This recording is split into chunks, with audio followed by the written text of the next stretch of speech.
ஆண்டவருடன் நாம மகிமைப்படுவதாக. அன்பானவர்களே, இன்றைய வார்த்தைக்கு உங்களை அன்புடன் வரவேற்கிறேன். இன்றைய தியானத்துக்காக ஏசாயா தீர்க்கதரிசன புஸ்தகம் 57வது அதிகாரம் 15வது வசனத்தை வாசிக்க கேட்போம். நித்திய வாசியும் பரிசுத்தர் என்கிற நாமமுள்ளவருமாகிய மகத்துவமும் உன்னதமுமானவர் சொல்லுகிறார், உன்னதத்திலும் பரிசுத்த ஸ்தலத்திலும் வாசம் பண்ணுகிற நான் பணிந்தவர்களின் ஆவியை உயிர்ப்பிக்கிறதற்கும் நொறுங்கினவர்களின் இருதயத்தை உயிர்ப்பிக்கிறதற்கும் நொறுங்குண்டு பணிந்த ஆவியுள்ளவர்களிடத்திலும் வாசம் பண்ணுகிறேன். நம்முடைய தேவன் உயிர்ப்பிக்கிற தேவனாயிருக்கிறார். அவர் பணிந்தவர்களின் ஆவியையும் நொறுங்கினவர்களின் இருதயத்தையும் உயிர்ப்பிக்கின்றார்.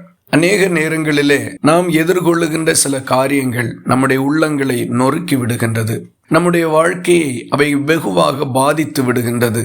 நாம் மனம் நொந்து வேதனையோடு கண்ணீரோடு நிற்கின்ற பல சூழ்நிலைகள் உண்டு. பெரும்பாலும் இப்படிப்பட்ட சூழ்நிலைகளை பிறர் புரிந்து கொள்வதில்லை அல்லது பிறர் அறிந்து கொள்வதில்லை என்பதுதான் உண்மை. நாம் தனியாக நம்முடைய பிரச்சனைகளையும் வேதனைகளையும் சந்தித்து உள்ளத்திலே வைத்து மிகுந்த துக்கத்தோடு காணப்படுகின்றோம். ஆனால் நம்மோடு இருக்கிற கர்த்தர் எல்லாவற்றையும் கவனித்து கொண்டுதான் இருக்கின்றார்.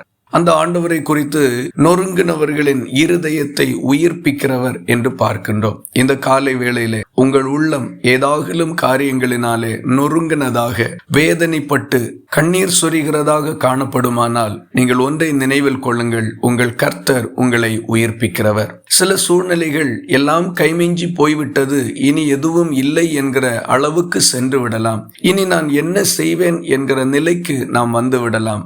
ஆனால் கர்த்தர் சொல்லுகிறார், ஆண்டவர் நம்முடைய இருதயங்களை உயிர்ப்பிக்கிறவர். இருதயங்களை உயிர்ப்பிப்பார் என்றால் நம்பிக்கையற்ற நிலையிலிருந்து நம்பிக்கை உள்ள நிலைக்கு கொண்டு வருகின்றார். முடிந்து போனது என்கிற நிலையிலிருந்து ஒரு புதிய துவக்கத்துக்கு கொண்டு வருகின்றார். நம்முடைய கர்த்தர் நொறுங்குண்டு பணிந்த ஆவி உள்ளவர்களிடத்தில் வாசம் பண்ணுகிறார். உங்களுக்குள் வாசம் பண்ணுகிற கர்த்தர் உங்களுடைய நொறுங்கின நிலைகளை மீண்டும் சரிப்படுத்தி உங்களை தூக்கி நிறுத்துகின்ற கர்த்தர். இந்த காலை வேளையில கர்த்தரில் பலன் கொள்ளுங்கள். நம்பிக்கையோடு இந்த நாளை துவக்குங்கள். நம்பிக்கையோடு உங்கள் ஒவ்வொரு காரியங்களையும் முன்னெடுத்து செல்லுங்கள். உங்களோடு இருக்கிற கர்த்தர் எல்லாவற்றிலும் உங்களை வெற்றி சிறக்க பண்ணுவார். இந்த வார்த்தைகள் இந்த நாள் முழுவதும் உங்களுக்கு ஒரு ஆசீர்வாதமாய் இருப்பதாக. ஜெபிக்கலாமா?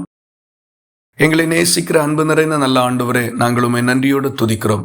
ஆசீர்வதிக்கப்பட்ட இந்த நல்ல காலை வேளையில நொறுங்கி போன எங்கள் இருதயத்திலேயும் சூழ்நிலையிலேயும் எங்களோடு கூட நீர் இருக்கிறீர் என்கிற நம்பிக்கையை எங்களுக்கு கொடுத்திருக்கிறதற்காக உமக்கு ஸ்தோத்திரம். நீர் எங்களோடு வாசம் பண்ணுகிறதற்காக உமக்கு ஸ்தோத்திரம். நீர் எங்களை வெற்றி சிறக்க பண்ண போகிறதற்காக ஸ்தோத்திரம். நம்பிக்கையோடு எல்லாவற்றையும் உம்முடைய கரங்களில் தருகிறோம். ஜெபத்தை கேட்டதற்காக உம்மை துதிக்கிறோம். இயேசு கிறிஸ்து மூலம் வேண்டிக் கொள்கிறோம் எங்கள் அன்புள்ள நல்ல பிதாவே, ஆமென். கர்த்தர் தாமே உங்களை ஆசீர்வதிப்பாராக.